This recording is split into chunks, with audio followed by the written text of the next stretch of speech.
दोस्तों, कैसे हो आप? कहानी पूरी सुनिएगा, आपको बहुत पसंद आएगी। नमस्ते दोस्तों, मेरा नाम रूबी है। मैं गांव से आई हूँ, पर शहर में नौकरी के चक्कर में पिछले 2 साल से यहीं अटकी हूँ।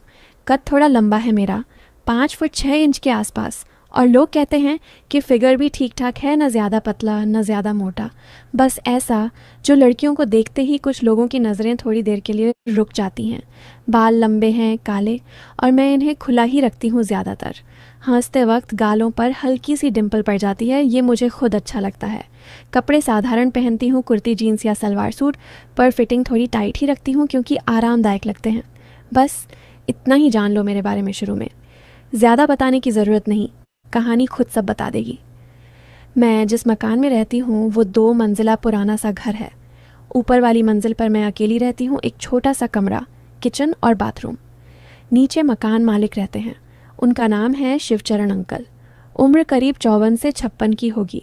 गांव से ही हैं, पर शहर में काफ़ी साल हो गए। पहले ट्रांसपोर्ट का काम करते थे, अब रिटायरमेंट के बाद घर बैठे हैं। बीवी गुजर चुकी है कई साल पहले, बेटा बहू अलग शहर में रहते हैं, आते जाते रहते हैं कभी कभी। अंकल अकेले ही रहते हैं नीचे। बड़े शांत इंसान हैं, पर बातें करते हैं तो मज़ा आता है। पुरानी कहानियाँ सुनाते हैं, गाँव की, खेत खलिहान की। मैं जब पहली बार ये कमरा देखने आई थी तब अंकल ने खुद दरवाज़ा खोला था। मैं थकी हारी ट्रेन से उतरी थी, बैग कंधे पर लटकाए, पसीने से तर।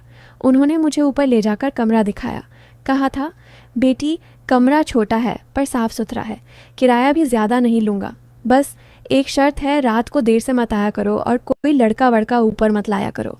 मैं हंस पड़ी थी, बोली, अंकल मैं वो टाइप की लड़की नहीं हूँ, नौकरी करती हूँ, सुबह जाती हूँ, शाम को आती हूँ। उन्होंने मुस्कुराकर सिर हिलाया था। अच्छा है, अच्छा है। शुरू शुरू के दिन तो बस नॉर्मल थे। मैं सुबह उठती, चाय बनाती, तैयार होकर ऑफिस चली जाती। शाम को आती तो अंकल कभी कभी नीचे से आवाज़ लगाते, नेहा बेटी खाना खाया कि नहीं? मैं ऊपर से ही जवाब देती, हाँ अंकल खा लिया।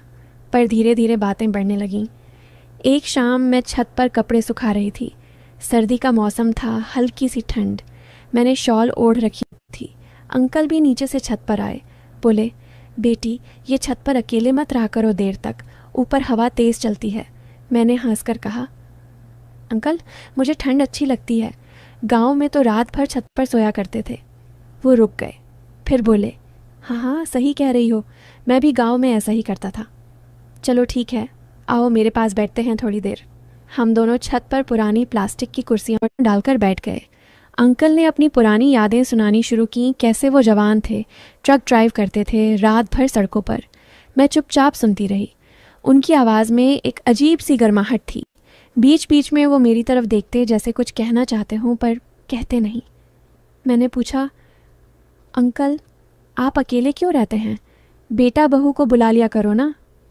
वो थोड़ा उदास हो गए, बोले, बेटी वो लोग अपनी ज़िंदगी में खुश हैं, मैं यहाँ अपनी यादों में खुश हूँ, और अब तू आ गई है तो लगता है घर में कोई अपनी सी है। उस रात मैं कमरे में लेटी रही, सोचती रही। अंकल की बातों में कुछ था जो दिल को छू गया, पर साथ ही कुछ और भी था। जैसे वो मेरी तरफ देखते वक्त नज़रें थोड़ी देर रुक जाती थीं। मैंने खुद को समझाया, नेहा बूढ़े आदमी हैं, अकेले हैं, ऐसा होता है। धीरे धीरे हमारी बातें रोज़ की हो गईं। शाम को मैं आती तो अंकल नीचे बैठे टीवी देख रहे होते। मैं ऊपर जाने से पहले थोड़ी देर उनके पास बैठ जाती। वो मुझे चाय पिलाते। उनकी बनाई चाय बहुत अच्छी लगती थी, इलायची वाली, थोड़ी तेज़। एक दिन मैंने कहा, अंकल आपकी चाय तो जादू है, कोई राज बताओ। वो हंसे, राज ये है बेटी कि चाय दिल से बनाओ। फिर थोड़ा रुक कर बोले, जैसे कोई रिश्ता दिल से निभाओ।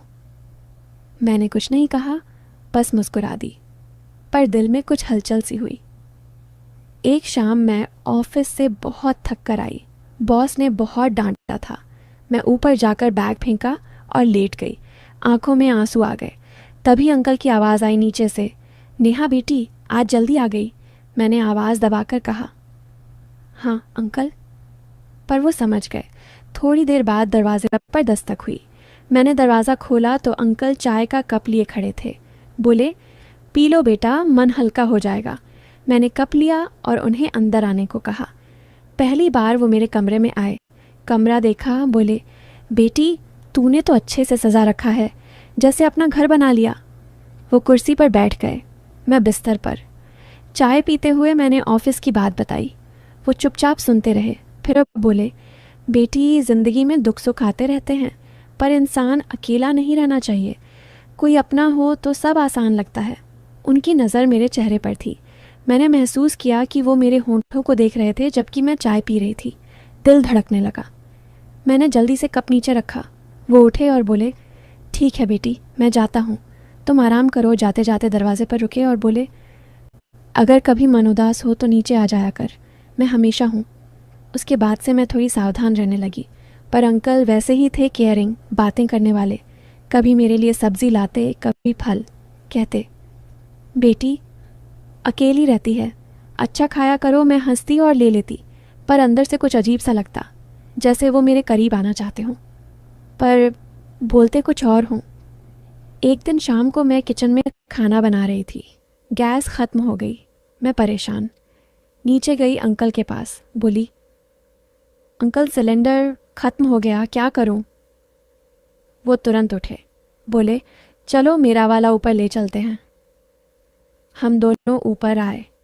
अंकल ने सिलेंडर बदला। मैं पास खड़ी थी। उनकी शर्ट से पुरानी इत्र की खुशबू आ रही थी। वो सिलेंडर जोड़ते हुए बोले, बेटी, तू इतनी मेहनत क्यों करती हो? कभी मेरे साथ नीचे खा लिया करो। मैंने कहा, अंकल, आप अकेले हैं, मैं डिस्टर्ब करूँगी।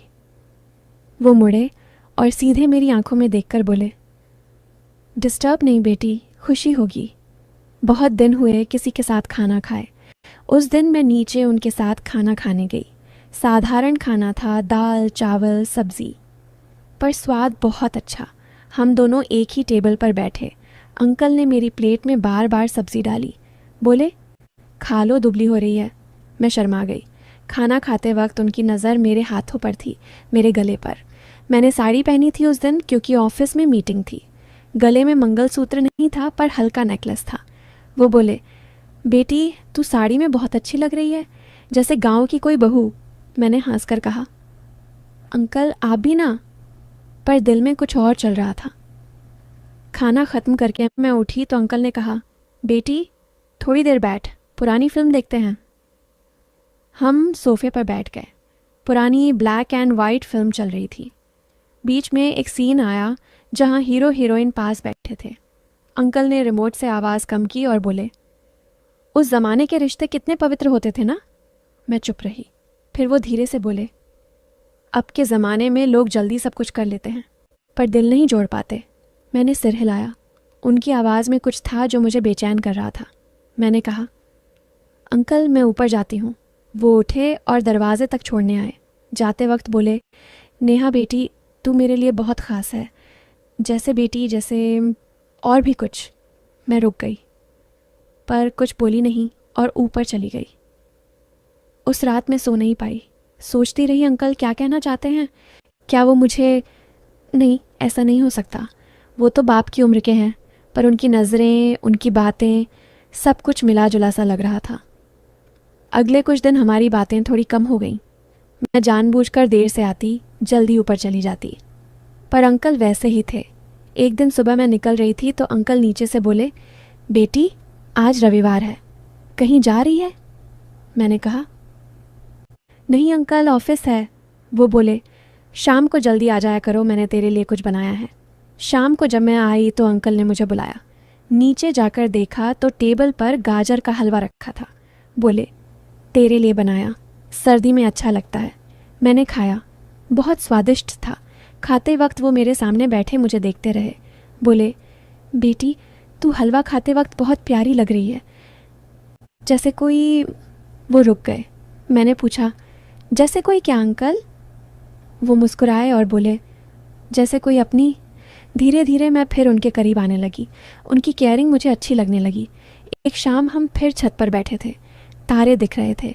अंकल ने कहा, बेटी, ज़िंदगी में कभी कभी कोई इंसान ऐसा आता है जो दिल के बहुत करीब आ जाता है, पता नहीं चलता कब।